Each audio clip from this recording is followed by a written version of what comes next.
infectious diseases, research, medicine, health. Welcome to Outbreak News Interviews. And now, broadcasting from the Outbreak News Skylar Studios in beautiful West Central Florida, here is your host, microbiologist and editor of OutbreakNewsToday.com, Robert Harriman.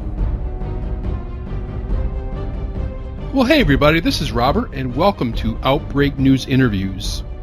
Now, the prevalence of Lyme disease is increasing in the United States, and according to a recent Quest Diagnostics Health Trends report, it has spread to all 50 of the states and the District of Columbia. Well, joining me now to discuss this report is Harvey W. Kaufman, MD. Dr. Kaufman is the Senior Medical Director for Quest Diagnostics and the head of the company's Health Trends Research Program. Dr. Kaufman, welcome to the show, sir. Thank you, Robert. Dr. Kaufman, before we get into the specifics, can you start out with a summary of the report and talk about the methodology? Sure. Quest Diagnostics arguably has the largest database of laboratory test results with more than 44 billion test results. For this study, we pulled out more than 6 million Lyme disease test results from 2010 through 2017, an 8-year period. And we looked at patients who had antibodies against the causative bacteria that causes Lyme disease, known as Borrelia burgdorferi, that were also confirmed with a more definitive test called the Western blot. And this health trend report generated nearly 200,000 patients in that 8-year period, including nearly 36,000 in 2017.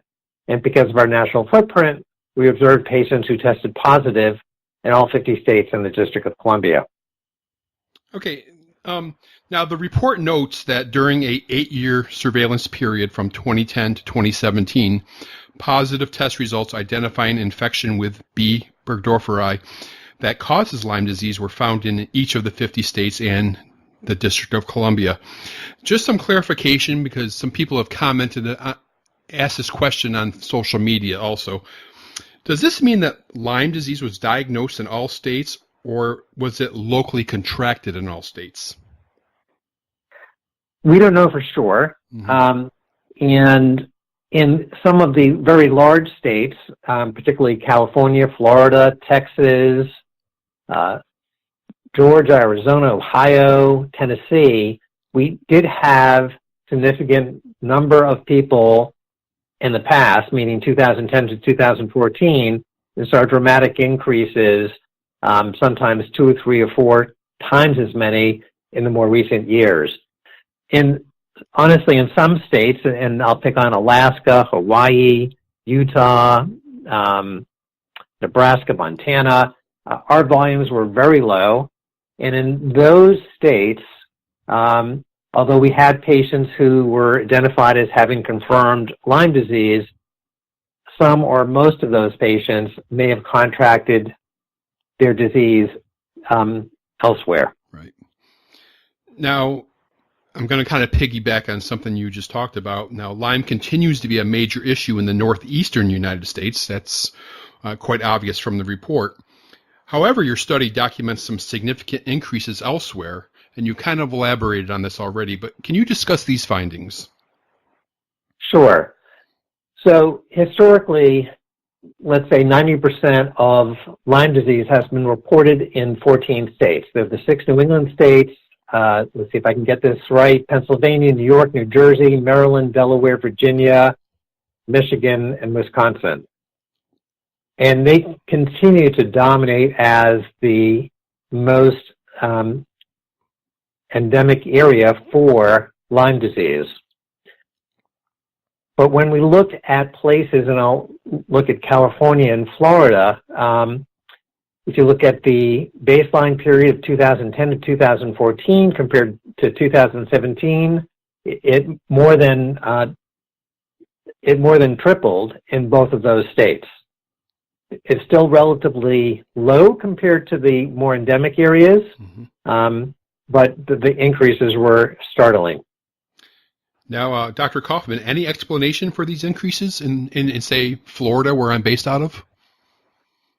Yeah. So the CDC reported several years ago that the number of counties in the United States with ticks, and we're talking about the black-legged tick. Right. There's also the western black-legged tick, which is popular in the West Coast. The reports on finding these ticks that can transmit the bacteria that causes Lyme has increased significantly every 5-year period. Further, these ticks seem to be reproducing out a longer period of time based on changes in the environment. Mm-hmm. And this is particularly so in southern areas where the ticks get to grow year-round. So in contrast to the Northeast, where we see a strong seasonal pattern to Lyme disease in the summer months, in states like California and Florida, it's prevalent throughout the year. Okay, well, let me go ahead and close with this last question. What does the Quest study bring to the table in terms of control or prevention or just general knowledge of Lyme in the U.S.? The Quest Diagnostics Health Trends report brings a lot of awareness, one, to Lyme disease, that there are things that we can do to prevent and reduce the likelihood of getting Lyme in terms of covering our skin and using protection to keep the ticks away and to look at our bodies in terms of looking in the mirror and after showers or baths and taking care of our clothes.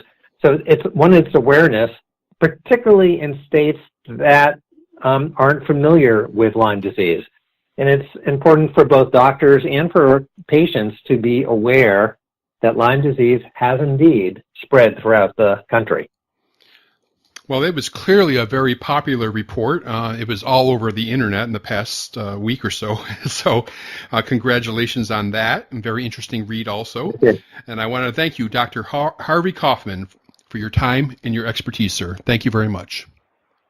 Have a great day. You too. If you are worried you have Lyme disease, or just like the outdoors, and want the peace of mind of knowing whether you have Lyme disease or not, there is a new Lyme screening test based on decades of research by Dr. Richard Marconi, a professor at VCU Medical Center. For more information, visit glymedx.com. That's glymedx.com. Or email at info@glymedx.com.